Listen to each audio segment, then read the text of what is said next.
die vyand hou nie van wat ek nou sê nie, want ek sukkel tot om 'n video op te neem. Maar ek wil vir jou sê, jy het meer as genoeg. En die feit dat jy jouself wil krippel of wil dink dat jy nie genoeg is nie, dis dat jy losgemaak kan word.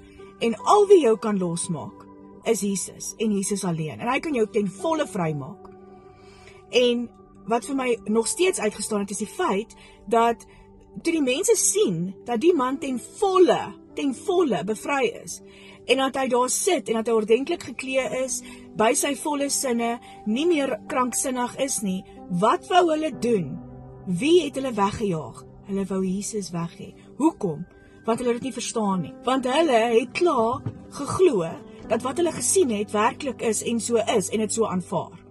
Vir Jesus gaan dit oor meer as dit. Dit gaan vir hom oor jou siel. Dit gaan vir hom oor wat belangrik is. Hy wil nie jou hê in die hel nie, en die hel is reël.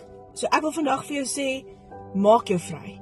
En al voel dit vir jou, asof jy op jou laagste is, onthou die woord sê, ons moet dankbaar wees vir trials and tribulations. Hoekom? Want dit druk jou dieper in die Here se hande. Dis die beste plek om te wees as jy op jou laagste is. In elk geval op jou hoogste, middelste, laagste, enige plek is in die Here se hande. Net hy en hy alleen het my uit diep putte uitgetrek. En ek's dankbaar en ek sal hom loof en prys en ek sal soos 'n powerbank op en afspring vir die res van my lewe. Maar mag jy vra vir dieselfde. Weet wat is jou waarde. As dit vir jou voel asof jy nie om mense kan wees nie. As dit vir jou voel asof jy emosioneel, fisies, letterlik, geestelik voel of jy net vas is en nie kan beweeg nie. Roep die naam van die Here aan, want hy sê, hy's naby die gebrokene van hart. Hy's naby jou. Mense hoef nie te verstaan wat om jou aangaan nie. Inteendeel, hulle gaan nie, as hulle harte nie op die regte plek is nie. Maar gee jou hart vir die Here. Laat hy jou vry maak en wees anders. Jy is in hierdie wêreld, jy is nie deel van die wêreld nie. Ons is in 'n vervalle wêreld. Moenie dat die vyand vir jou jok nie. Moenie dat mense vir jou jok nie. Jy's meer werd. Baie meer werd.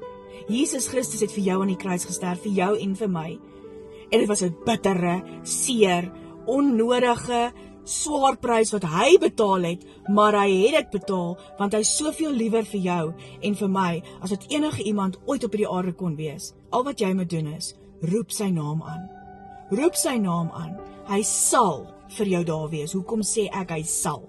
Want ek glo dit met elke greintjie van my bestaan. Hy was daar vir my. As dit nie vir hom was nie, sou baie mense in my lewe nie meer asem gehaal het of bestaan het nie. So ek sê vandag vir jou, mag jy 'n geseënde dag hê. Moet laat niks jou terughou nie. Hardloop in die arms van die Here in. Val op jou knieë. Wees eerlik. En as jy iets doen wat jy voel in die donker is en is te erg vir mense om te hanteer, die Here weet klaar daarvan. Bely dit, gee dit vir hom. Laat daai ketTINGS breek. En ek gaan nou die safety belt het my vasgehou. Nou staan niks. Maar ek het die kar gestop. Pas op wanneer jy losmaak. Moenie losmaak enige iets net teenoor mense nie. Maak jou gevoelens, jou emosies, jou seer, jou swaar los voor die Here. Want as hierdie kar nog gery het en ek het losgemaak en ek is deel van hierdie vervalle wêreld, kon ek bitter seer gekry het as die planne van die vyand daar was. Maar ek het die beskerming van die Allerhoogste. Moenie beweeg sonder beskerming nie. Moenie in onkunde vorentoe beweeg net omrede jy nie verstaan en dinge om jou klink onwerklik nie. Moenie wees soos daai mense was nie. Kyk wie jy wegjaag. Jaag jou eie gedagtes weg. Jy is meer werd. Jy is geroep. Jy is genoeg. En wat baie mense sal nou sê, o ja nee, dit is nou net hierdie. Jesus het gesê, ek het gekom juis vir die siekes. Juis vir die wat hom nodig het. En hy het 99, dit kom daarop neer, hy sal 99 los, om een te gaan haal, om een te red. Wees jy daai een, om die regte keuse te maak. Moenie val, en aanhou val, en aanhou val, en aanhou val, jou fisies, emosioneel, geestelik, seermaak daagliks, en dink dis okay nie. Jy kan vry word, en ek wil jou challenge, terwyl jy iets doen wat jy weet baie verkeerd is. Ek gaan dit roep, al is dit, jy dink is 'n vreeslike, dit is nou alkohol, of dit is 'n sigaret, of dit is dwelms. Terwyl jy besig is met dit, en nou gaan mense teen my opkom en moenie eers my boodskap stuur nie. Ek het vrede in my hart, ek weet waarvan ek praat en ek bid ook vir hierdie mense. Is dat jy, terwyl jy dit doen en jy voel so skuldig, praat met die Here. Praat met die Here. Vat dit. Sê vir hom, dis hierdie, ek bely dit. Help my. En ek wil vandag vir jou sê, dalk gaan dit nie dadelik gebeur nie. Dit sal eventually. Jy hou net aan glo. En as dit voel of jy nie genoeg vertroue het en geloof het nie, ek beloof vir jou, jy kan vra vir dit ook. Maar moenie dat die mense jou in soveel verdrukking sit, dat jy dink jy's nie goed genoeg nie. Hou aan, Vader, die lewende woord sê, klop en daar sal vir jou oopgemaak word. Doen dit, moenie ophou nie, jy gee nie op nie. Hy het nie op ons opgegee nie, jy durf nie opgee nie. Maak nie saak wat die mense om jou vir jou sê nie. Dis nie die finale uitslag nie.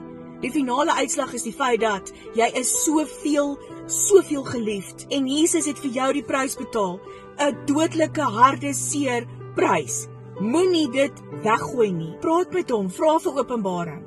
Mag elkeen van julle 'n geseënde dag hê en onthou om genade te bewys aan mense, net soveel soos wat Jesus daagliks vir ons bewys. Blessings op blessings vir julle en vra dat julle harte ondersoek word. As jy voel dat jy goor is en jy lag rondloop en almal wil omwetter, vra Vader asseblief help my, ek het hierdie angstigheid en hierdie kwaai in my.